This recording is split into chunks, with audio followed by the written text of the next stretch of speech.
बिस्मिल्लाहिर्रहमानिर्रहीम। उम्मीद करते हैं आप खैर आफियत से होंगे। अल्लाह ताला आपको हमेशा अपने हिफ्ज़-ओ-मान में रखे।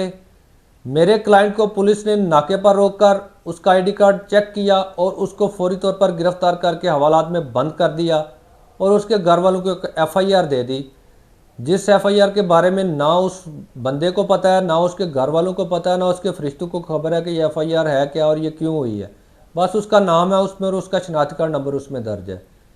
ये कैसे हुआ, किस गलती की बुनियाद पर हुआ और क्यों हुआ, और क्यों इस तरह आजकल पाकिस्तान में लोगों के नाम बगैर किसी जुर्म के उनके आईडी कार्ड नंबर और नाम जो है वो FIR में डाल दिए जाते हैं। उनको इल्म भी नहीं होता।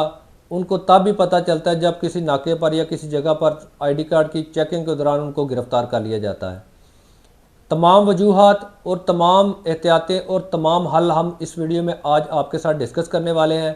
लेकिन इससे पहले अगर आप हमारे चैनल पर नए हैं तो हमारे चैनल को सब्सक्राइब जरूर कर लें ताकि इसी तरह की कारआमद और मालूमाती वीडियो बर वक्त आप तक पहुंचती रहे। मैं जब उस क्लाइंट से मिला और हमने उस मामले की छानबीन की, हमें पता चला कि असल हुआ क्या था।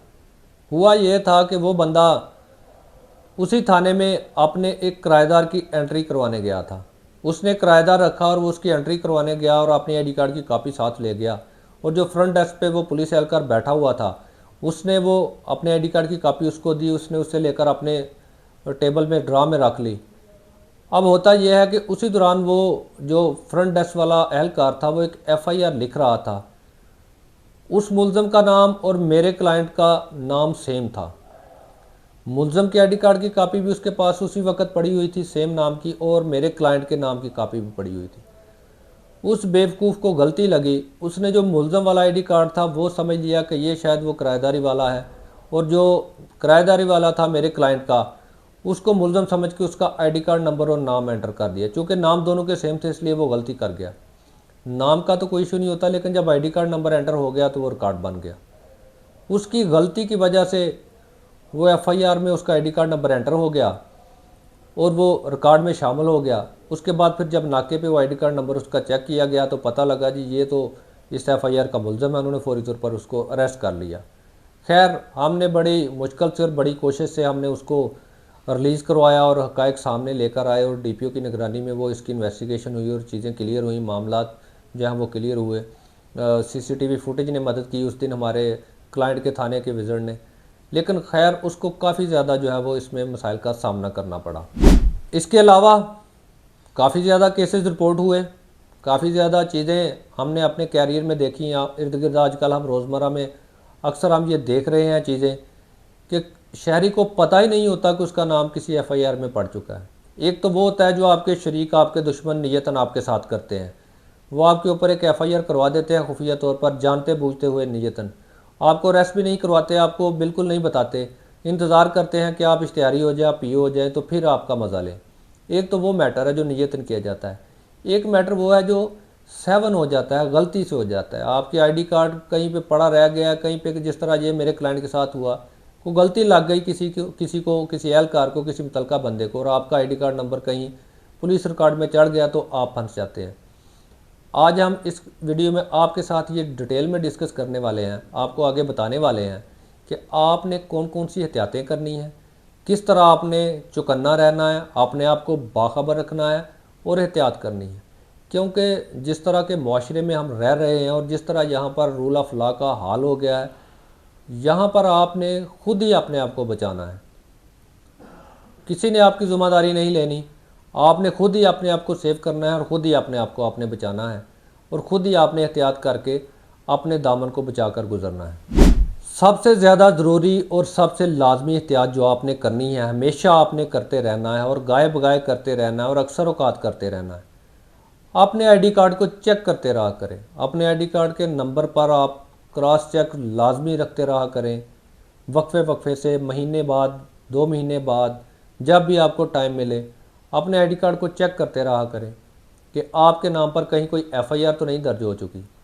आपको इल्म ही ना हो, जब आप गिरफ़्तार हो जाएं तो फिर बड़ा मुश्किल हो जाता है। एक तो अचानक आपके सर पर मुसीबत आ पड़ती है, दूसरा फिर उस प्रोसेस को अडॉप्ट करने में और उसको भुगतने में बड़ी मुश्किल का सामना करना पड़ता है। लिहाजा अपने आईडी कार्ड को हमेशा चेक करते रहा करें, उसका तरीक़ाकार क्या है। एक तरीक़ाकार तो देसी तरीका है, जुगाड़ी तरीका है जो पाकिस्तान में चलता है।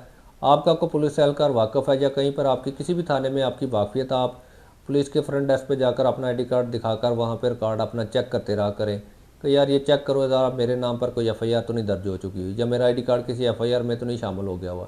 दूसरा तरीक़ाकार, आप अपना पुलिस सर्टिफिकेट अप्लाई करके देख लें।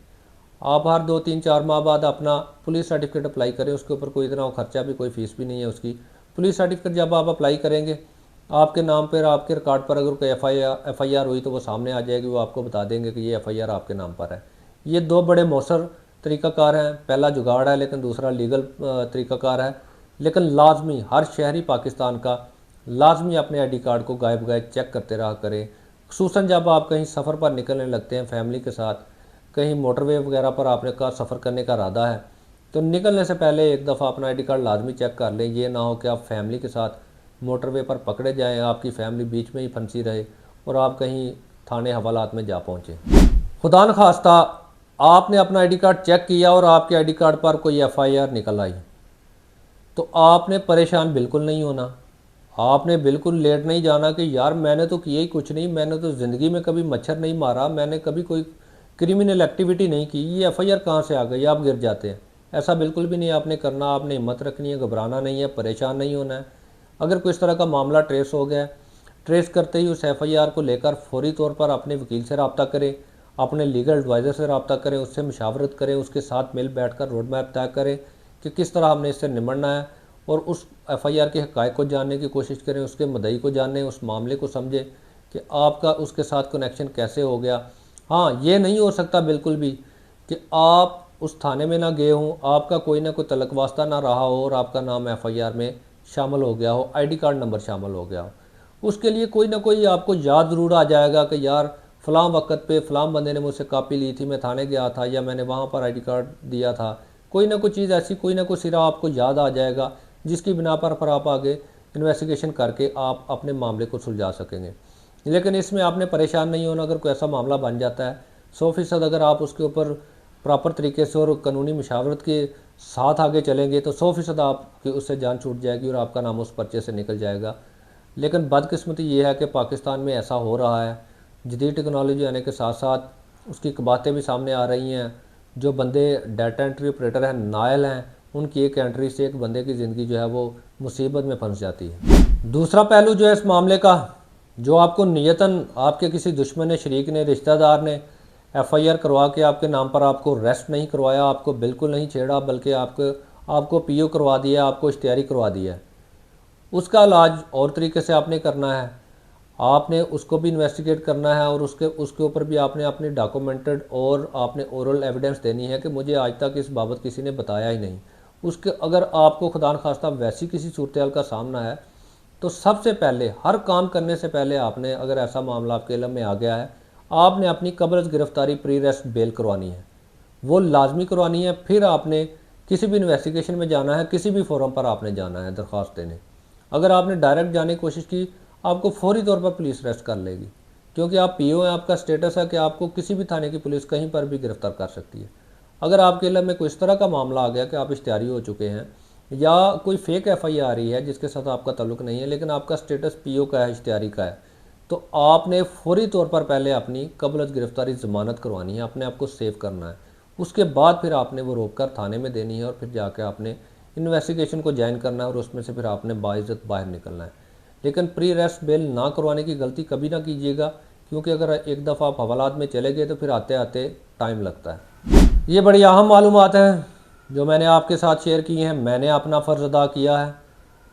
आप जो इस वीडियो को देख रहे हैं, सुन रहे हैं, अगर आपको ये ज़रूरी लगता है, आपको ये मुनासिब लगे कि ये मालूमात हर शहरी के पास होनी चाहिए, इसके बारे में हर पाकिस्तानी शहरी को इल्म होना चाहिए, तो इस वीडियो को ज़्यादा से ज़्यादा शेयर कीजिएगा ताकि आपके शेयर से ज़्यादा लोगों तक ये वीडियो पहुँचे और ज़्यादा से ज़्यादा लोगों का भला और ज़्यादा से ज़्यादा लोग इससे बाखबर रहें। ये पाकिस्तान है, यहाँ पर किसी के साथ भी कुछ भी हो सकता है। ज़हनी तौर पर अपने आप को तैयार रखें, मजबूत रहें। उम्मीद करते हैं आपको वीडियो पसंद आई होगी। अगर वीडियो पसंद आए तो इसको लाइक कमेंट शेयर ज़रूर कीजिएगा। हमसे आप किसी भी किस्म का कानूनी मशवरा करना चाहते हैं, दिए गए हमारे नंबर पर व्हाट्सएप मैसेज करके या फिर कमेंट सेक्शन में आप हमसे कानूनी राय ले सकते हैं।